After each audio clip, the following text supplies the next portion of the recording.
સ્થાનિક સ્વરાજ્યની ચૂંટણી અંતર્ગત આજે પાટણ જિલ્લામાં સમી તાલુકામાં લોકશાહીના પર્વનો અદ્ભુત નજારો જોવા મળ્યો હતો।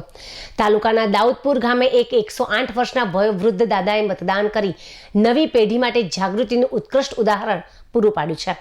દાઉદપુર ગામના વતની અણદાભાઈ ખેંગારભાઈ નાડોદા ઉંમર વર્ષ 108 કે જે આજે વહેલી સવારે દાઉદપુર પ્રાથમિક શાળા ખાતેના મતદાન મથકે પહોંચીને પોતાના મતાધિકારનો ઉપયોગ કર્યો હતો। વૃદ્ધાવસ્થાને કારણે શારીરિક મર્યાદાઓ હોવા છતાં તેમનો લોકશાહી પ્રત્યેનો ઉત્સાહ જરાય ઓછો જણાયો ન હતો। મતદાન કર્યા બાદ અણદાભાઈએ હરખભેર પોતાની આંગળી પર મતદાનનું નિશાન બતાવ્યું હતું। તેમણે પોતાની લાગણી વ્યક્ત કરતા જણાવ્યું હતું કે દેશ અને ગામના હિત માટે મતદાન કરવું એ આપણી પવિત્ર ફરજ છે। વધુમાં તેમણે આજના યુવાધનને સંદેશ આપતા કહ્યું હતું કે જો હું આ ઉંમરે આવી શકતો હોઉં તો યુવાનોએ તો અચૂક બહાર નીકળીને મતના મહત્વને સમજવું જોઈએ। શતાયુ મતદારના અભિગમથી પ્રભાવિત થઈને ગ્રામજનોમાં પણ ભારે ઉત્સાહ જોવા મળ્યો હતો। 108 વર્ષના વડીલને મતદાન મથક પર જોઈને અન્ય મતદારોમાં પણ જાગૃતિ આવી હતી। આ ઘટના દર્શાવે છે કે ગ્રામ્ય વિસ્તારોમાં આજે પણ લોકશાહી પ્રત્યેનો વિશ્વાસ અને શ્રદ્ધા અકબંધ છે।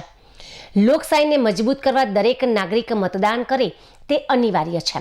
સ્થાનિક વહીવટી તંત્ર અને ચૂંટણી અધિકારીઓએ પણ 108 વર્ષના આ જાગૃત મતદાનની ભાવનાને બિરદાવી હતી। ગ્રામ્ય વિસ્તારમાં લોકશાહીના મૂળિયા કેટલા ઊંડા છે તે આ દ્રશ્યો સાબિત કરે છે।